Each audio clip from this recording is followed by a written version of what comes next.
Bismillahirrahmanirrahim. Assalamualaikum warahmatullahi wabarakatuh. Selamat sore semuanya. Jadi kali ini kami kelompok 2 yang beranggotakan saya sendiri sebagai moderator Ica Dwi Oktavia 18422062, Hamdi Ahdi, Ingrid, Nurlaila Sukawati, dan Itna Aufa akan mempresentasikan mengenai cara menyusun rencana pelaksanaan pembelajaran RPP. Sebelumnya, apa itu RPP? Jadi, Rencana Pelaksanaan Pembelajaran atau RPP merupakan panduan kegiatan guru dalam kegiatan pembelajaran sekaligus uraian kegiatan peserta didik yang berhubungan dengan kegiatan guru. Yang dimaksudkan, rencana pelaksanaan pembelajaran dijabarkan dari silabus yang untuk mengarahkan kegiatan belajar peserta didik dalam upaya mencapai KD. Oke, selanjutnya akan disampaikan oleh yang bertugas. Waktu dan tempat disilahkan. Baik, terima kasih. Selanjutnya kita akan memasuki cara menyusun rencana pelaksanaan. Nah, rencana pelaksanaan pembelajaran ini atau disebut dengan RPP, pertama kita harus mengetahui mengenai komponen RPP. Jadi rencana pelaksanaan pembelajaran disusun untuk setiap kompetensi dasar yang dapat dilaksanakan dalam satu kali pertemuan atau lebih. Komponen-komponen dalam RPP ada sebagai berikut. Yang pertama ialah identitas mata pelajaran.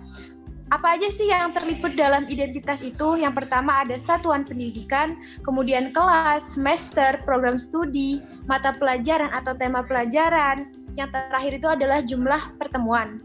Nah, selanjutnya yang kedua adalah standar kompetensi. Standar kompetensi merupakan kualifikasi kemampuan minimal peserta didik yang menggambarkan penguasaan pengetahuan, sikap, dan keterampilan yang diharapkan dicapai pada setiap kelas atau semester pada suatu mata pelajaran tertentu. Yang ketiga ialah komponen dasar. Nah, apa komponen dasar itu? Komponen dasar di sini adalah sejumlah kemampuan yang harus yang dikuasai oleh peserta didik dalam mata pelajaran tertentu sebagai rujukan penyusunan indikator kompetensi dalam suatu pembelajaran. Yang keempat ialah indikator pencapaian kompetensi. Apa yang dimaksud dengan indikator pencapaian kompetensi? Ini adalah perilaku yang dapat diukur atau observasi untuk menunjukkan ketercapaian kompetensi dalam hal tertentu yang menjadi acuan penilaian mata pelajaran. Nah, indikator pencapaian kompetensi ini dirumuskan menggunakan kata kerja operasional yang dapat diamati dan diukur yang mencakup pengetahuan sikap dan keterampilan. Selanjutnya yang kelima adalah tujuan pembelajaran. Mengenai tujuan pembelajaran ini harus menggambarkan tentang proses dan hasil belajar yang diharapkan ke depannya yang dicapai oleh peserta didik. Selanjutnya adalah 6 materi ajar. Berbicara mengenai materi ajar, ia harus memuat seperti fakta, konsep, kemudian ada prinsip dan prosedur yang relevan dan ditulis dalam bentuk butir-butir sesuai dengan rumusan indikator. Kemudian selanjutnya ada 7 yaitu alokasi waktu. Nah, untuk alokasi waktu sendiri ditentukan sesuai dengan keperluan untuk mencapai KD dan beban belajar. Yang ke-8 adalah metode pembelajaran. Nah, di sini metode pembelajaran digunakan guru untuk mewujudkan suasana belajar, proses pembelajaran agar peserta didik mencapai kompetensi dasar atau seperangkat indikator yang telah ditetapkan. Untuk pemilihan metode pembelajaran sendiri itu disesuaikan dengan situasi dan kondisi peserta didik, seperti karakteristik dari setiap indikator dan kompetensi yang hendak dicapai pada setiap pembelajaran. Selanjutnya ini adalah yang ke-9 di sini. Yang ke-9 itu adalah kegiatan pembelajaran. Nah, dari kegiatan pembelajaran sebetulnya masih ada beberapa indikator lagi di dalamnya. Yang pertama itu ada pendahuluan. Pendahuluan merupakan kegiatan awalan suatu pertemuan pembelajaran yang ditujukan untuk membangkitkan motivasi dan memfokuskan perhatian peserta didik untuk berpartisipasi atau ikut serta dalam proses pembelajaran tersebut. Setelah pendahuluan, di dalam kegiatan tersebut itu ada inti pembelajaran. Nah, kegiatan inti ini merupakan proses pembelajaran untuk mencapai KD. Kegiatan pembelajaran dilakukan secara interaktif, inspiratif, menyenangkan, kemudian menantang, memotivasi peserta didik untuk berpartisipasi aktif di dalamnya. Selanjutnya kita ada penutup. Nah, di penutup ini merupakan kegiatan yang dilakukan untuk mengakhiri aktivitas pembelajaran yang dapat dilakukan dalam bentuk contoh seperti rangkuman, kemudian kesimpulan, penilaian, maupun refleksi, baik itu ada juga umpan balik dan tindak lanjut. Selanjutnya setelah penutup itu ada penilaian hasil belajar. Untuk penilaian hasil belajar itu terdapat prosedur dan instrumen penilaian proses dan hasil belajar disesuaikan dengan indikator pencapaian kompetensi dan mengacu pada standar penilaian. Selanjutnya ada sumber belajar. Yang terakhir itu ada sumber belajar. Jadi dalam sumber belajar itu didasarkan pada standar kompetensi dan kompetensi dasar, serta materi ajar, kegiatan pembelajaran, dan indikator pencapaian kompetensi. Selanjutnya mengenai langkah-langkah akan disampaikan oleh teman saya. Badai yang bertugas dipersilahkan. Baik, untuk selanjutnya yaitu langkah-langkah penyusunan RPP. Nah, di langkah-langkah penyusunan RPP itu perlu memperhatikan Permendikbud Republik Indonesia Nomor 81A Tahun 2013 tentang Pedoman Umum Pembelajaran yang meliputi pengkajian silabus, mengidentifikasi materi pembelajaran, menentukan tujuan, mengembangkan kegiatan pembelajaran, penjabaran jenis penilaian, yang selanjutnya menentukan alokasi waktu dan menentukan sumber belajar. Nah, di langkah-langkah ini minimal dari penyusunan RPP atau perencanaan pelaksana pembelajaran adalah sebagai berikut. Yang pertama, mencantumkan identitas. Di identitas ini terdiri dari nama sekolah, mata pelajaran kelas, kemudian semester, standar kompetensi, kompetensi dasar, indikator, dan alokasi waktu. Hal yang perlu diperhatikan adalah yang pertama, RPP boleh disusun untuk satu kompetensi dasar. Yang kedua, standar kompetensi atau SK dan kompetensi dasar atau KD, kemudian dan indikator-indikator dikutip dari silabus dan merupakan suatu alur pikir yang saling terkait. Nah, di indikator ini, indikator merupakan ciri perilaku bukti terukur yang dapat memberikan gambaran bahwa peserta didik telah mencapai kompetensi dasar. Kemudian, penanda pencapaian kompetensi dasar yang ditandai oleh perubahan perilaku yang dapat diukur yang mencakup sikap, pengetahuan, dan keterampilan. Kemudian dikembangkan sesuai dengan karakteristik peserta didik, satuan pendidikan, dan potensi daerah. Selanjutnya, rumusannya menggunakan kata kerja operasional yang terukur dan atau dapat diobservasi digunakan sebagai dasar untuk menyusun alat penilaian. Nah, di alokasi waktu itu dipertimbangkan untuk pencapaian satu kompetensi dasar yang dinyatakan dalam jam pelajaran dan banyaknya pertemuan. Contohnya 2 kali 40 menit.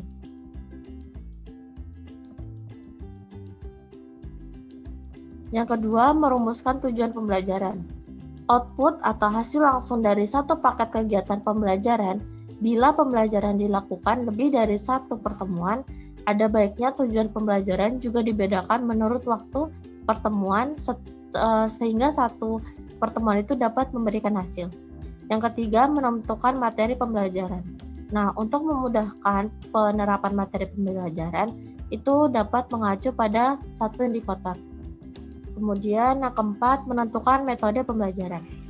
Metode dapat diartikan sebagai model atau pendekatan pembelajaran yang bergantung pada karakteristik, pendekatan, dan atau strategi yang dipilih. Karena itu pada bagian ini dicantumkan pembelajaran dan metode yang diintegrasikan dalam satu kegiatan pembelajaran peserta didik, yang terdiri dari dua, yaitu pendekatan pembelajaran yang digunakan, misalnya pendekatan proses atau kontekstual, dan lain sebagainya. Kemudian metode-metode yang digunakan misalnya kayak ceramah, inquiry, discovery, observasi, dan lain-lain. Yang kelima yaitu menetapkan kegiatan pembelajaran. Yang pertama, untuk mencapai suatu kompetensi dasar, langkah-langkah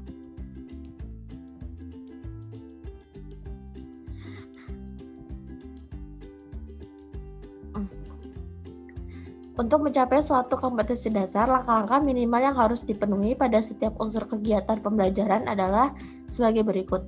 Yang pertama, kegiatan pendahuluan.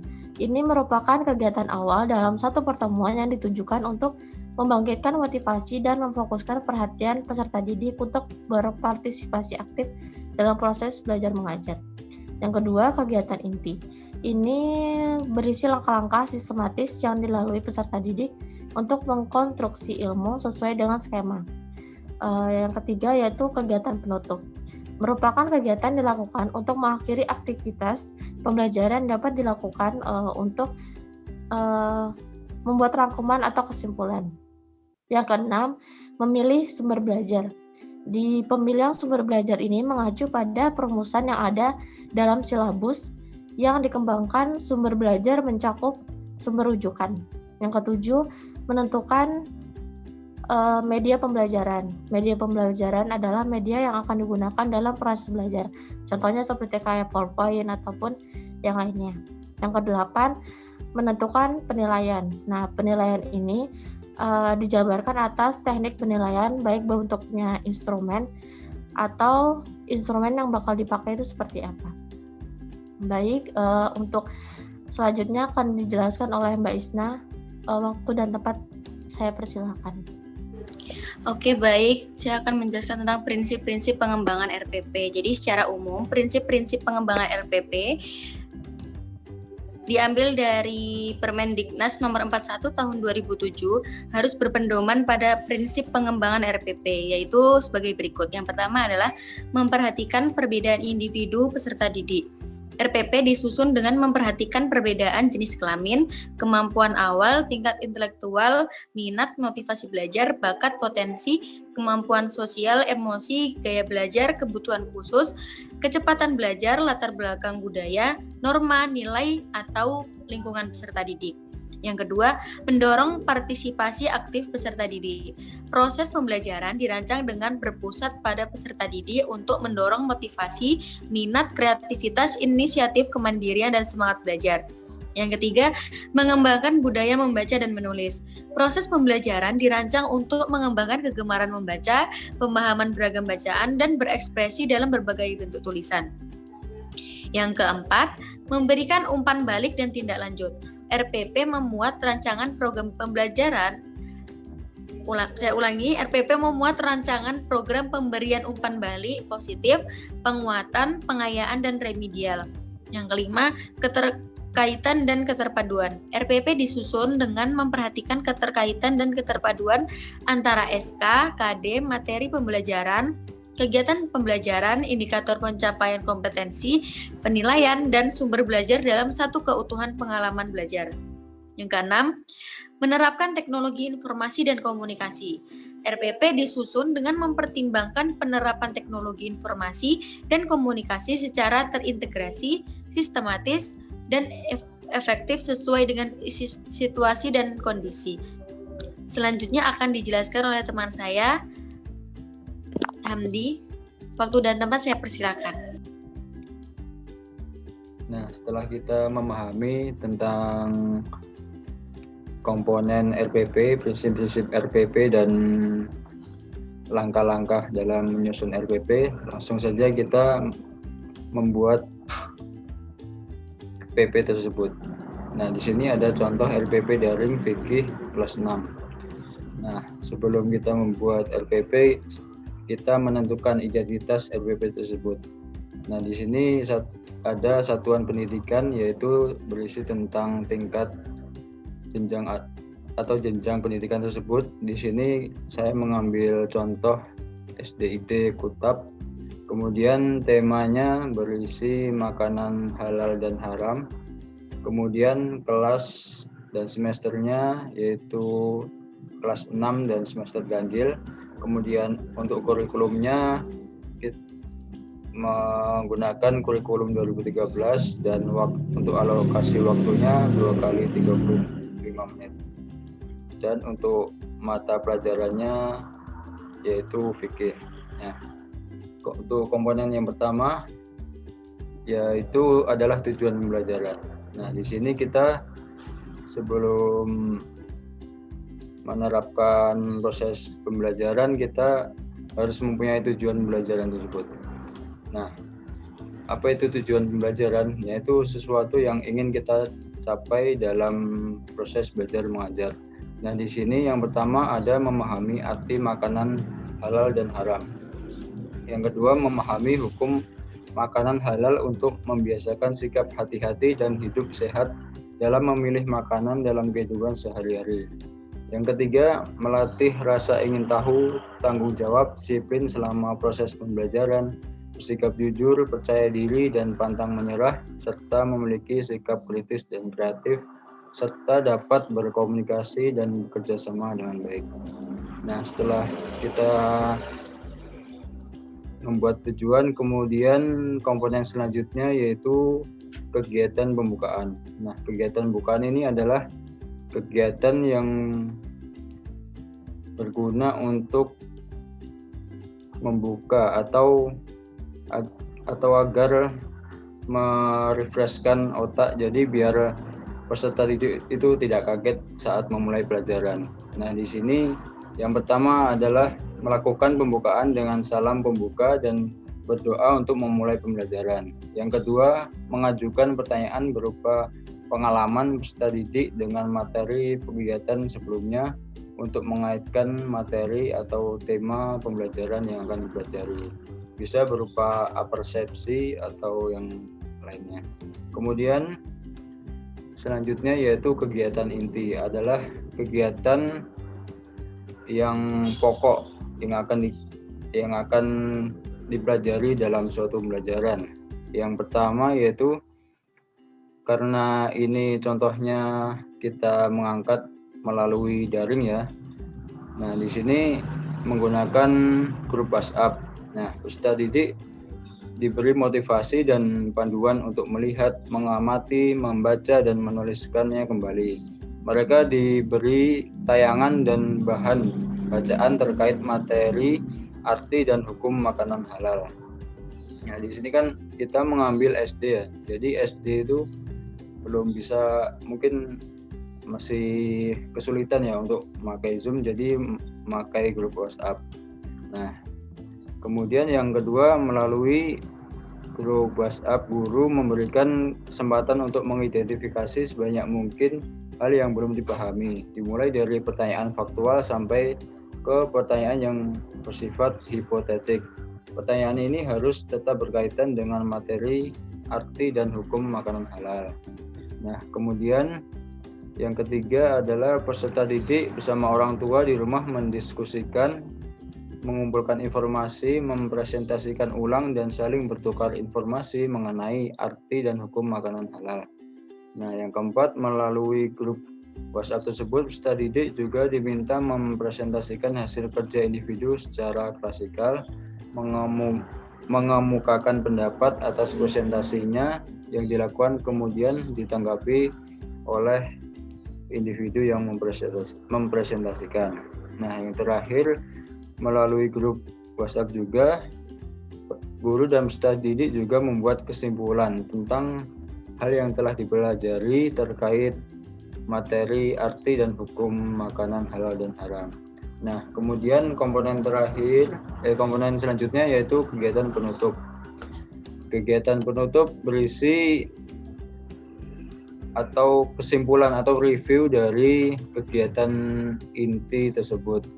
Nah, di sini ada yang pertama adalah peserta didik dan dengan bimbingan guru membuat kesimpulan. Yang kedua, guru melakukan refleksi hasil proses belajar yang telah dilaksanakan.